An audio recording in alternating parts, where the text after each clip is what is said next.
Fueled by true stories of gold nuggets the size of a man's fist, in 1860, 30,000 prospectors from all over the world stampeded for BC's Caribou.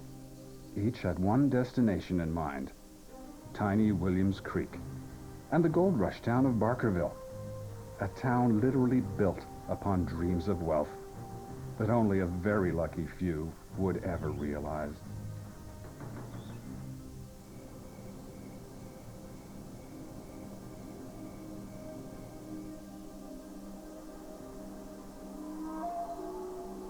I'm sure one of the hardest things for those miners when they were coming up in the following year of 1859, 60, 61 was just walking up the trail and seeing the broken men that were coming down, attempting to dissuade them from going further upstream.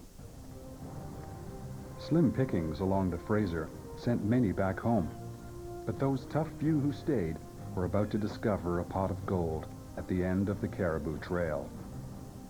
Those that did arrive here had to be tough. They had to have some money, and they had to have a lot of savvy to get that far. One of these prospectors was Billy Barker, a bargeman from England. He worked on the fens in England, and with the advent of the inland railways, moving goods around by barges was no longer economical. Many of the bargemen were out of work. The first record of him in British Columbia is staking claims and water rights on the Fraser River in the area of Lillooet. He built a massive flume which supplied water to mine a bar on Fraser's River. For $3,000, Billy Barker sold his interest in the flume and came to Williams Creek in the spring of 1862. For a period of time, he broke the mining laws of the era by holding two claims, one in Richfield and the other 1 mile south. He relinquished his claims in Richfield. Days later, they struck pay. Many thought that he had missed the boat just before he would have struck it rich up in Richfield. But Billy Barker was unfazed. On August 13, 1862, Billy and his partners began digging in an unorthodox way. They sunk an exploratory shaft a short distance from Williams Creek. Other prospectors ridiculed Barker. Nobody had found gold at such depths.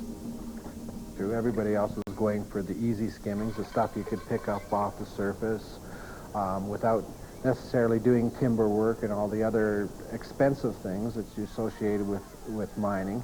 And so he dug where he thought there was a bit of a reef of the mountain coming out. In other words, a place where the gold would be stopped on its travels down the valley from water forcing it over millions of years. He mined using a windlass. And the windlass is simply two men on a hand crank with two 5-gallon buckets. One bucket goes up full as another bucket goes down empty. And it's also how they baled their mine dry. At just below 50 feet, they struck an old river channel. Turns out that channel was filled with gold. News of Barker's strike triggered a stampede of prospectors from around the world. Many were Americans, veterans of the California Gold Rush in 1849 and Fraser River Gold Rush of 1858. 3,000 claims were quickly staked on both sides of Williams Creek. The Caribou Gold Rush was on. A town sprang up overnight. Surrounding forests were clear-cut to build the town and construct the elaborate system of sidewalks that connected the first buildings. In tribute to Billy Barker's gold discovery, the town was affectionately named Barkerville. But the lawless disorder and debauchery of the American Wild West threatened to take over the booming town. The British government quickly established British rule by appointing Governor James Douglas in charge of the colony of British Columbia. Douglas, in turn, appointed Matthew Bailey Begbie to enforce British justice. Begbie established certain laws that were pertinent to the development of British Columbia. Not only was he developing the actual laws, he was setting precedent on how it was adjudicated. A fair and honest judge, Begbie insisted that the men in town didn't carry guns. He was also an advocate for minority groups. Under Begbie, an American accused of assaulting an Indian was convicted solely on the evidence given by natives, a first in the colony. And a municipal bylaw declaring Chinese laundries a public nuisance was promptly declared invalid and thrown out by Begbie. He is recorded in history as being a man who was greatly disposed towards the Chinese and greatly favorable of their involvement here. And very often he's quoted as saying that they were a very law-abiding, hard-working, decent group of people. Additional support for the British claim to the area came from the Overlanders, a group of fortune hunters who set out from southern Ontario thinking it would be an easy 5-week journey across half a continent. 250 people had started out on this trek. They had cattle and oxen and all their supplies and wagons, virtually going into a land that had no roads or ways across it. It's a trek that took them over a year to get here.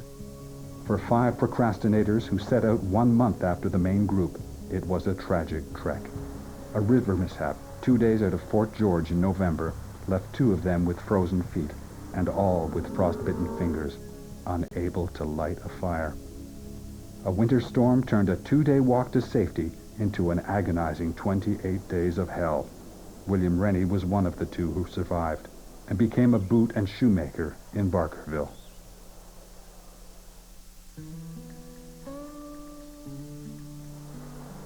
The isolation of the Caribou goldfields meant that a prospector literally entered a closed world dominated by the single quest for gold.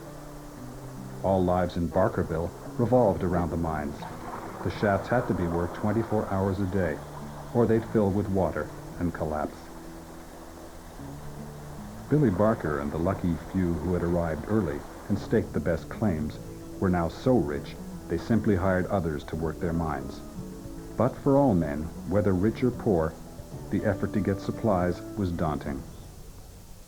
A big problem to the development of Williams Creek as a mining area and a town is that everything's got to come in by either pack horse or on a man's back. The cost of provisions was astronomical. It was almost impossible to survive here. I'm talking about in the summer. I'm talking about in the heart of the mining season. You can't buy food because the pack trains haven't arrived yet.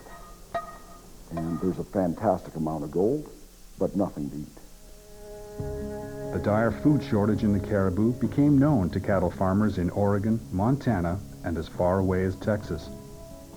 Hoping to make a fortune, they began bringing great cattle drives up, a trip that sometimes took 2 years.